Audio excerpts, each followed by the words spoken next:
Welcome to Lost in Revision. All of our content is public domain, literature, fairy tales, and folklore. Our goal is to at least break even to cover our expenses, so any support that you can offer to help us reach that goal helps keep this podcast going and you entertained. All of our music is by Nathan Hubble and is used with his permission. Thanks, and enjoy the show. Hey everyone, welcome to Lost in Revision. I'm Natalie, and I'm here, as always, with two of my favorite humans, and today we have a special guest. How are you today, Angel? Not bad. I'm looking forward to spring break and a chance to go back home and spend some time with my sister. Nice. And Polly, how is your weekend going? Oh, the new job is going well. Better than the old one. I always did enjoy the Waffle House more than any other job I've had, so it's nice to be back. I'm on third shift, though, so it's a bit exhausting. The rodeo was in town a couple weekends back. Cowboys are a different breed, let me tell you. It's gratifying at my age to be so appreciated, and they have manners that would make the grandmas proud. Well, you know, every cowboy I've ever met has serious appreciation for a woman who can cook. Catch any chairs yet, Polly? Not yet. The boss runs a pretty tight ship at this store. I was invited to travel down to Tupelo and fill in at that store, which I hear is a little crazier, but, well, that's almost 200 miles round trip. I declined. Oh, heavens no. Don't go to Tupelo. With a good bit of my family being from Mississippi, the craziest experiences I ever had at a Waffle House was in Mississippi. It's even worse than Louisiana. Well, today's episode is about a story written by Pixie Smith. She is an author, and you might remember her from Season 2, Episode 1. And today we are discussing A Nameless Sword Named Frank. Welcome back to the show, Pixie. Okay, so I have a question for Polly. So Waffle House advertises the candlelit dinner for Valentine's Day. Did anyone do that? I'm dying to know. Also, hello, and thanks for having me back. But back to Waffle House. The Waffle House Valentine's date is totally a thing. I wasn't at my store for the day, but Middle Child is a grill up at a different Wahoo, and they had the store all decorated. It was beautiful. It was very romantic. Well, that sounds like a date night.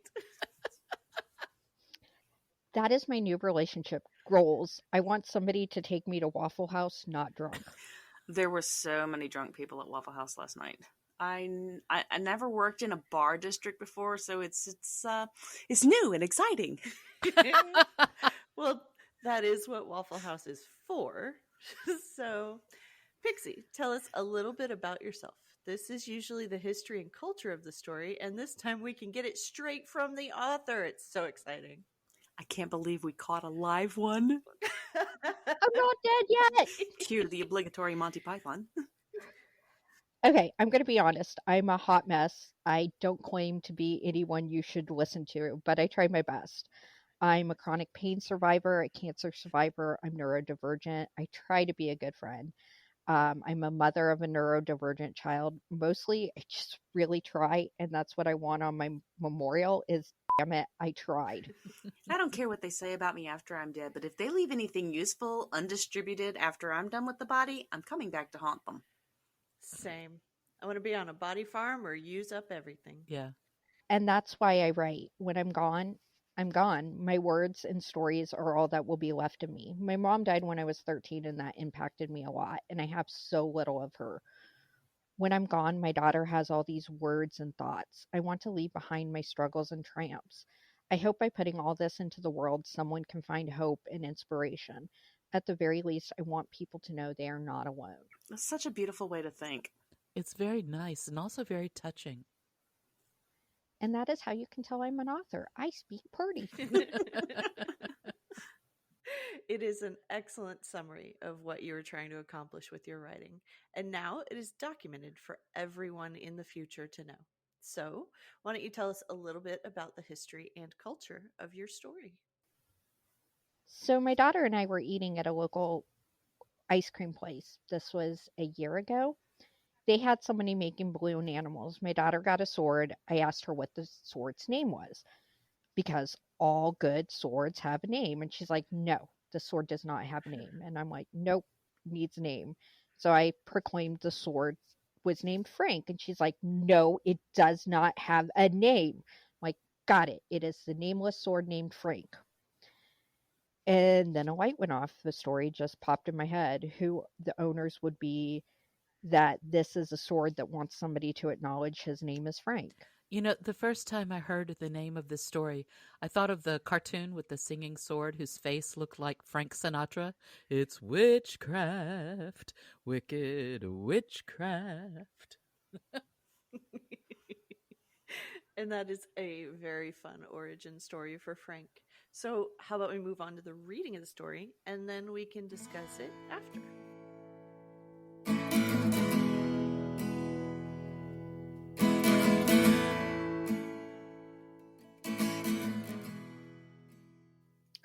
The Nameless Sword Named Frank by Pixie Smith.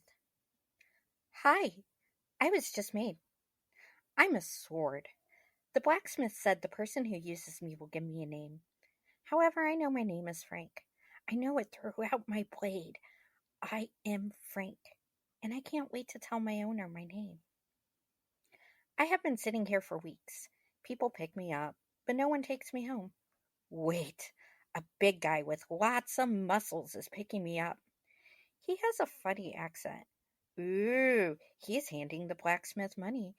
Yay, I'm going home. I shout, I am Frank! Huh, he doesn't seem to hear me. I will try again. I am Frank!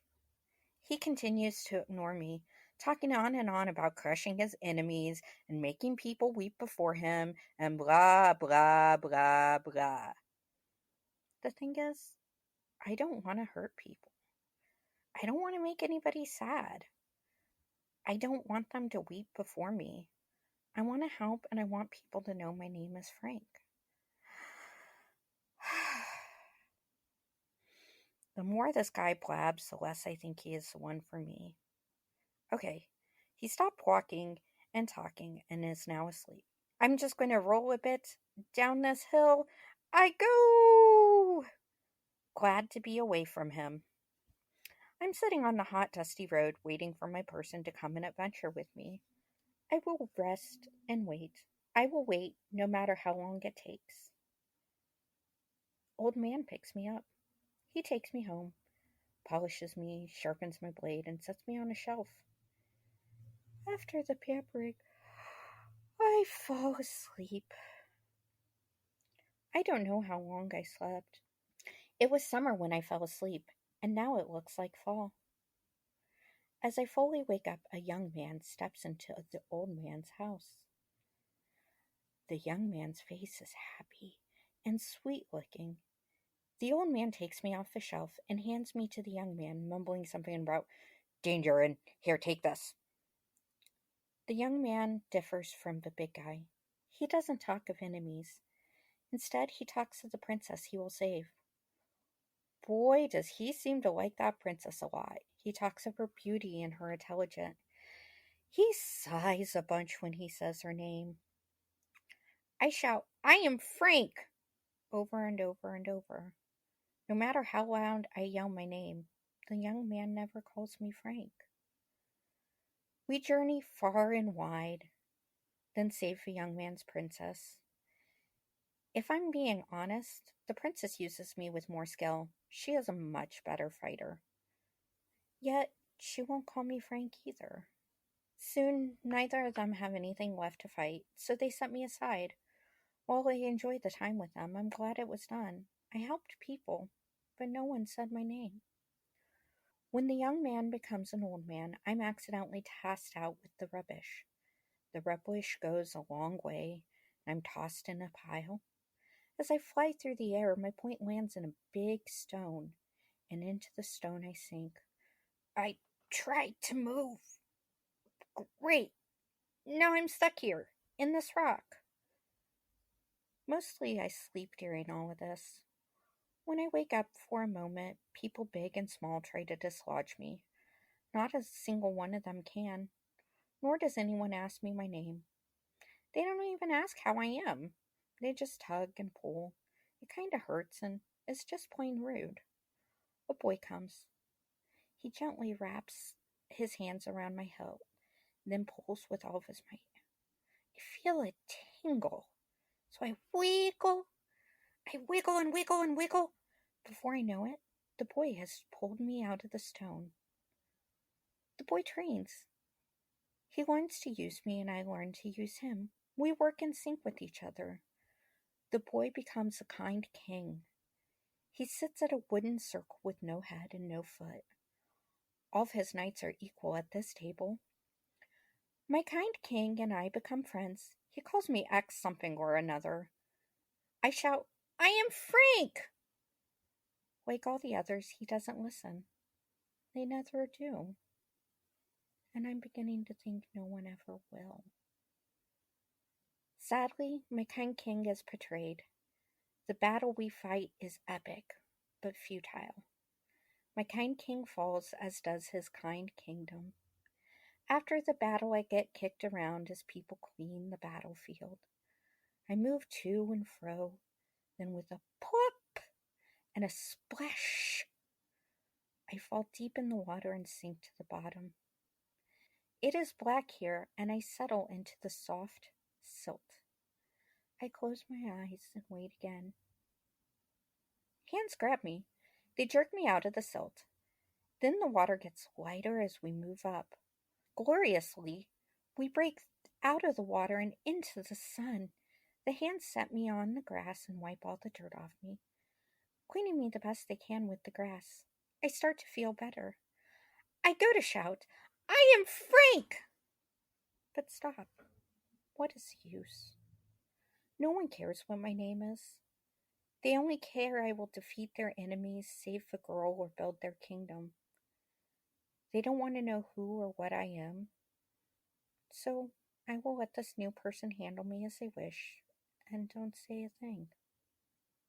Hello? It is a simple greeting. I look around to see who the new person is addressing. There is no one. Hello, sword. What? Is the new person talking to me? No one has talked to me. They have talked at me and around me, but never to me. Nervous. I stutter. Hello? My name is Eddie. What is your name? Excited, I shout, "Hello, Eddie, I'm Frank, and it feels so good to say my name. No one has ever asked before." Well, that is silly. Eddie shakes their head and laughs. How do people talk to you if they don't know your name? I sigh. Easy. They don't talk to me. Eddie smiles as they pick me up and trace a finger along my hilt. Thank you, Eddie. I have always known my name was Frank, but no one cared and called me whatever they wanted. Thank you for caring to ask me what my name is. I'm so happy I could cry. You know, Frank, I understand what that is like. Everybody called me Cadence. Like you, I always knew what my name was. It was Eddie. Everyone told me that that was wrong. My name was Cadence. They told me I couldn't wear pants or be an adventurer. I had to wear dresses and get married and have a family. I always knew in my heart that wasn't who I was. So I left. It was hard and scary, but I couldn't stay where they wouldn't let me be me. Since then, I have been looking for a friend and an adventure. Now I have you, so we will find our adventure together. After that, Eddie and I traveled the world. We helped people. We had fun. We made the world remember our names, our true names. The names we always knew were ours, Eddie and Frank. Time moved on, and we grew weary. Then our journey ended. Eddie and I found a quiet house with lots of land, and there we stayed, and our journey ended. People continued to sing our praises. They said our names loudly so we could be proud. That is where my story ends. I had the life I wanted. I helped people. People said my name. I had the best friend a sword could ever want. Your story is just starting, my friend. So go make your story. Journey far and wide. Spread the truth you know is right. Be bold. Be kind. Most importantly, always be the you that you truly know you are, no matter Who says differently? Frankly, get it? My name is Frank. Frankly, you are the best qualified person to know who you are. Do all that, and you will change the world.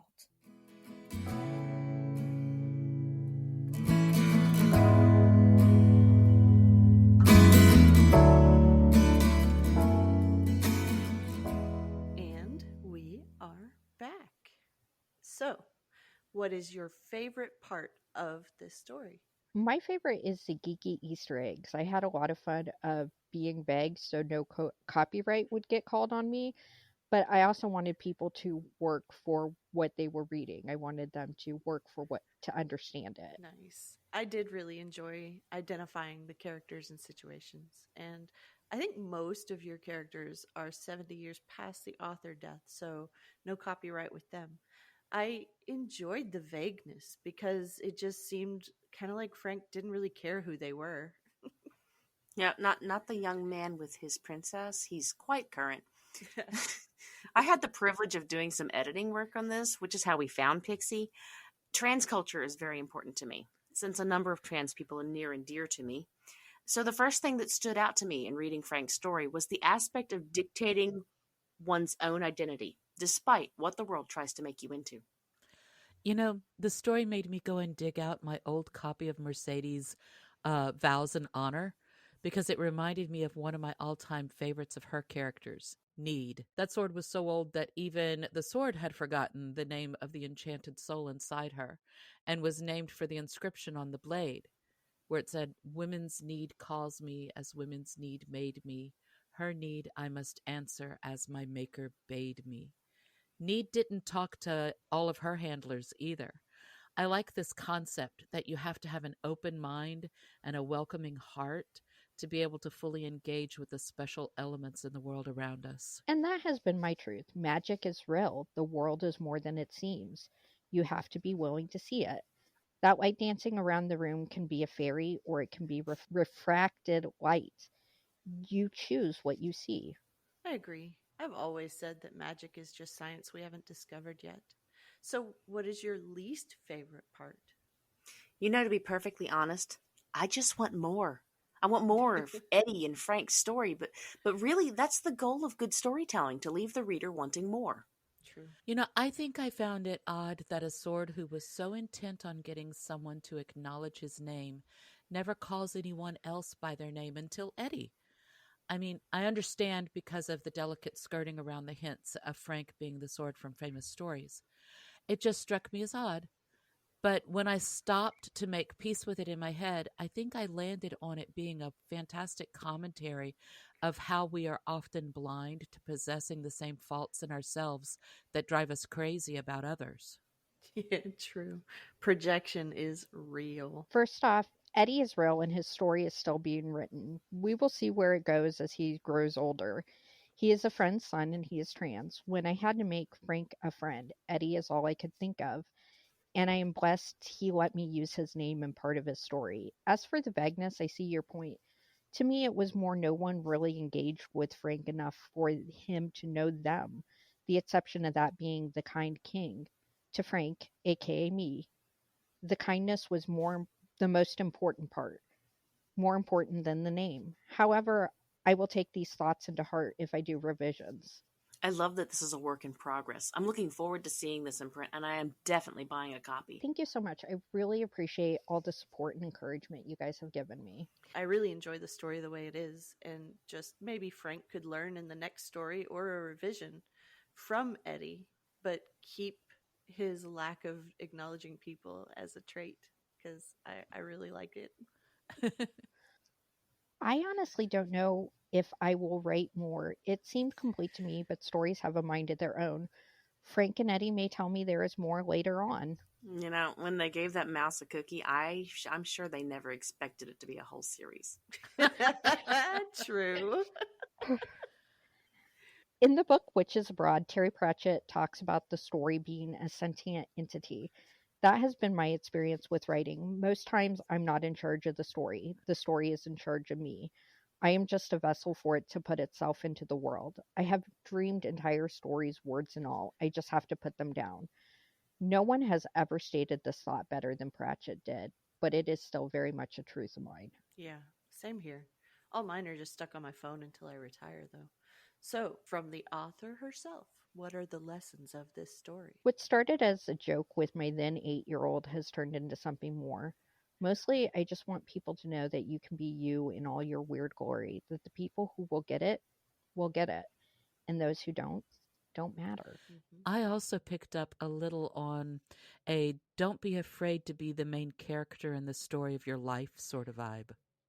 I think that's one of my favorite scenes from The Holiday, where Arthur tells Iris that she should be the leading lady in her own life, and she's acting like a best friend. God, I love that. That wasn't part of my thought process, but I love this thought so much.